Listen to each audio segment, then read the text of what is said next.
Karbon sering disebut sebagai unsur kehidupan. Bahkan para astrobiologis yang kerjaannya nyari kehidupan di luar angkasa, kalau lagi nyari tanda-tanda kehidupan di suatu planet nih, nyarinya kehadiran unsur karbon dulu. Zaman dulu nih, ilmuwan ngira kalau karbon itu cuma bisa dihasilkan oleh makhluk-makhluk hidup. Sehingga mereka menjuluki senyawa yang mengandung karbon, kayak metana tadi contohnya, sebagai senyawa organik. Tapi pada tahun 1828, Friedrich Wöhler, ahli kimia asal Jerman, berhasil membuat urea, salah satu komponen dari urin atau air kencing, melalui percobaan di labnya. Hebatnya, Wöhler membuat urea ini dari bahan-bahan anorganik, sehingga dia membuktikan kalau senyawa-senyawa organik, termasuk senyawa-senyawa di tubuh kita, banyak yang bisa dibuat di laboratorium. Tapi apa sih yang membuat unsur karbon itu spesial banget? Sebenarnya banyak ya, cuman semuanya itu bermula dari posisinya di tabel periodik unsur. Kalau kamu lihat tabel periodik unsur, karbon itu lokasinya di golongan 14. Dan sama kayak semua unsur di golongan ini, karbon punya 4 elektron valensi. Artinya ada 4 elektron yang siap untuk berikatan dengan unsur-unsur lain. Karena banyak banget elektron valensi yang tersedia, karbon bisa berikatan dengan paling banyak tuh 4 unsur lainnya dalam waktu yang bersamaan. Selain itu dia juga bisa ngebentuk berbagai macam jenis ikatan, termasuk ikatan tunggal, rangkap 2, dan rangkap 3.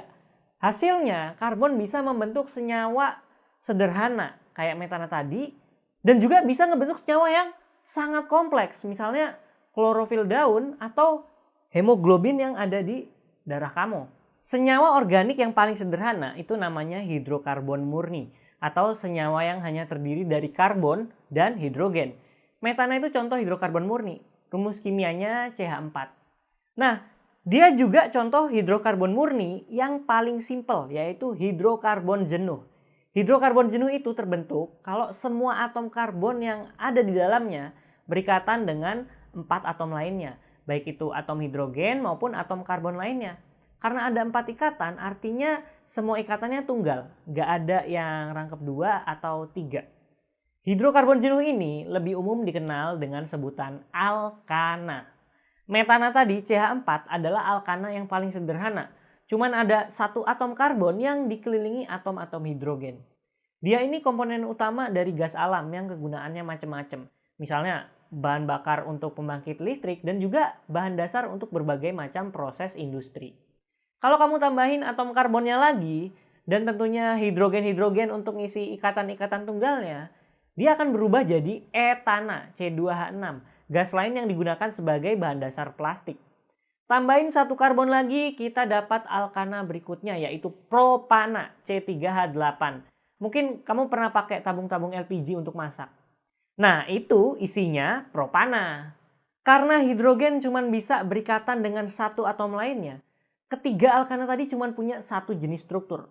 Mau ditukar-tukar atomnya juga akhirnya bakal sama bentuknya. Tapi kalau kita tambahin 1 lagi nih karbonnya, jadi C4H10 atau butana, strukturnya bisa kita otak-atik. Kalau bentuk yang ngikutin pola sebelumnya dengan atom karbon yang berderet dalam 1 rantai, kita dapat struktur yang kayak gini. Senyawa ini disebut N-butana atau butana normal. Tapi karena sekarang atom karbonnya 4, rantai ini bukan satu-satunya pilihan struktur yang ada. Bisa aja kan kita bikin cabang ujung rantainya tuh kayak gini.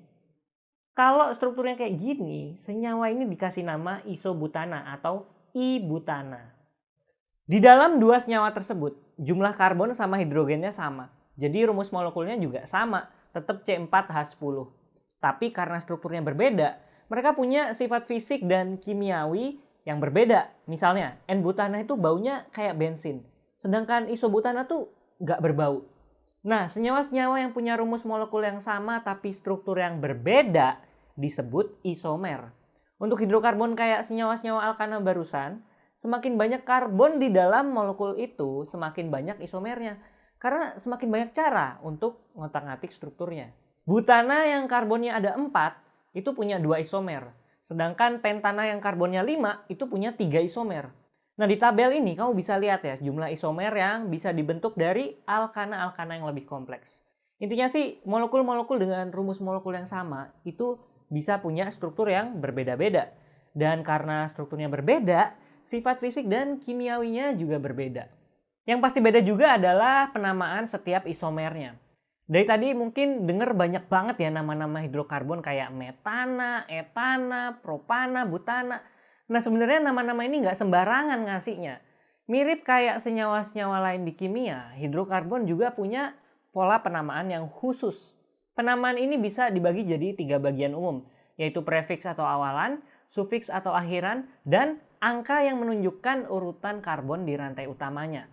Prefiks atau awalan menunjukkan jumlah atom karbon yang ada pada rantai utama atau cabang molekul tersebut.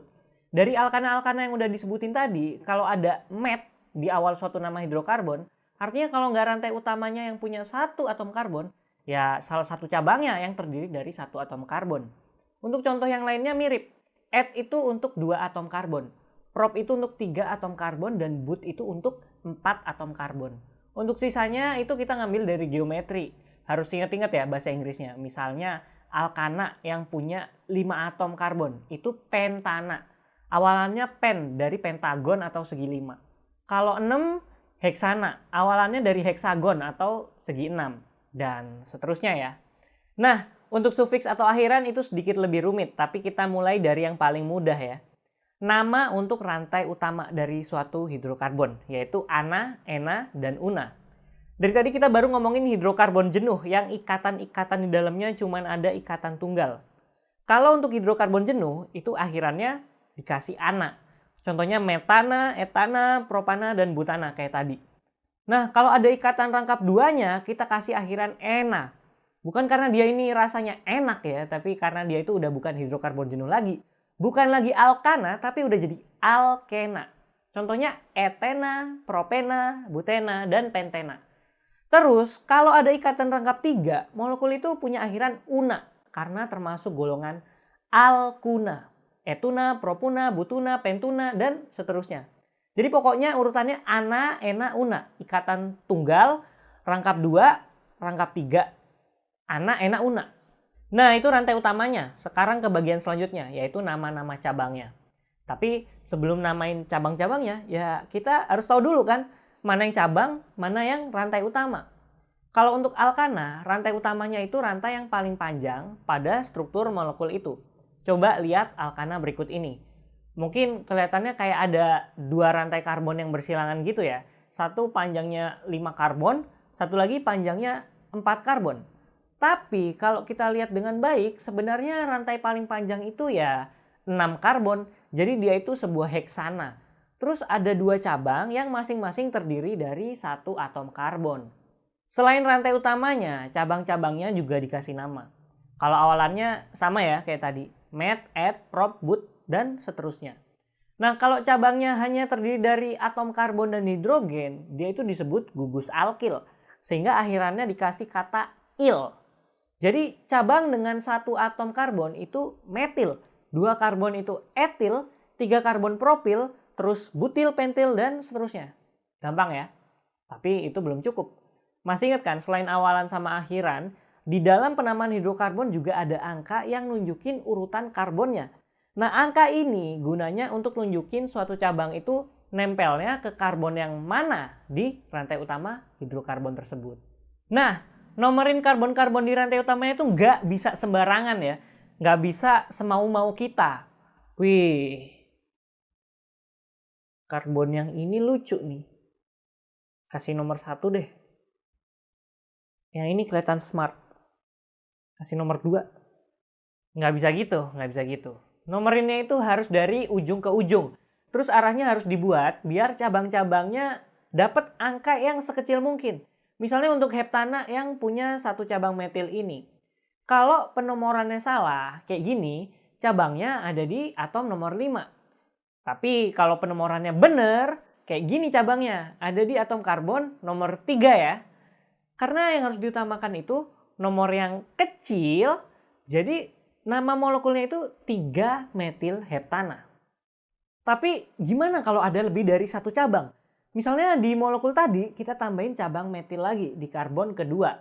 Nah kalau ada 2 atau 3 cabang yang sama, kita tambahin awalan di atau tri ke awal nama cabangnya. Tapi jangan lupa juga angkanya ya. Jadi molekul baru ini kita namain 2,3 dimetilheptana. Nah kalau yang ditambah itu jenis cabangnya beda, penamaannya nggak jauh beda kok. Kita tinggal tambahin aja nama sama nomor cabangnya. Tapi ingat ya, ditambahinnya itu harus sesuai abjad. Misalnya kita tambahin cabang etil di molekul yang tadi, kayak gini nih. Nah, nama molekulnya jadi 4-etil 2,3 dimetilheptana. Cabang etilnya ditulis sebelum cabang metilnya, karena sesuai abjad ya, E itu lebih dulu daripada M. Karena penamaannya ini super sistematis, jadi gampang buat kita ngegambarin struktur molekul alkana cuman dari namanya. Kita coba ya, misalnya 4-etil 2,3,5 trimetiloktana. Dari namanya oktana kita tahu kalau rantai utamanya punya 8 karbon. Terus kita tambahin cabang etil atau cabang dengan 2 atom karbon di atom karbon nomor 4. Terus ada 3 cabang metil atau cabang dengan 1 atom karbon di atom kedua, ketiga, dan kelima. Oke, semua cabangnya udah. Terakhir tinggal gambarin atom-atom hidrogennya. Selesai deh. Asik kan? Sepintas penamaannya ini emang kayak ribet ya. Tapi rupanya bikin gampang pas kita mau gambarin strukturnya. Nah, tentunya alkana adalah senyawa kimia juga. Jadi pastinya mereka bisa bereaksi dengan unsur-unsur atau senyawa lainnya. Tapi ada beberapa reaksi yang unik untuk alkana itu sendiri. Dan yang paling umum dilakukan itu biasanya reaksi pembakaran. Masih ingat kan kalau alkana-alkana kayak metana dan propana itu umum dijadiin sebagai bahan bakar. Nah, yang unik dari pembakaran sebuah alkana itu, produknya selalu cuma 2 molekul, yaitu karbon dioksida sama uap air. Jadi kalau kamu lagi masak pakai tabung LPG, gas hasil pembakarannya ya cuma 2 itu, karbon dioksida sama uap air. Makanya aman kalau habis dibakar. Kita kalau masak kan nggak pernah keracunan LPG. Selain reaksi pembakaran, alkana juga bisa mengalami substitusi atau sering juga disebut halogenasi. Pada reaksi ini atom-atom hidrogen yang nempel sama atom karbon itu disubstitusi atau digantiin oleh atom-atom dari golongan 17 atau golongan halogen kayak fluor, klorin, iodin, dan bromin. Nah terus ada reaksi ketiga nih yang unik buat alkana. Hidrogen-hidrogennya malah dilepas di reaksi ini. Reaksi pelepasan hidrogen ini disebut reaksi dehidrogenasi. Bukan dehidrasi ya. Biasanya hidrogen yang dilepas itu berasal dari karbon-karbon yang berdampingan.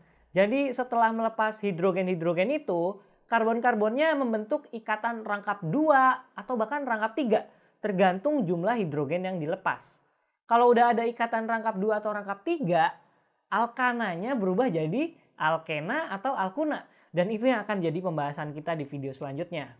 Kalau di video ini kita udah belajar tentang senyawa organik dan keistimewaan dari unsur karbon. Kita juga belajar tentang senyawa organik yang paling sederhana, yaitu hidrokarbon murni, khususnya hidrokarbon jenuh atau alkana. Terus kita juga belajar tentang isomer, penamaan-penamaan alkana, dan cara buat ngegambarin struktur alkana dari nama senyawanya. Dan terakhir kita belajar tentang reaksi-reaksi yang umum terjadi pada alkana, yaitu pembakaran, substitusi, dan dehidrogenasi. Kalau kamu mau pelajarin lagi semua yang udah kita pelajarin hari ini, kamu bisa klik timestamp yang ada di bawah. Sampai jumpa di video selanjutnya.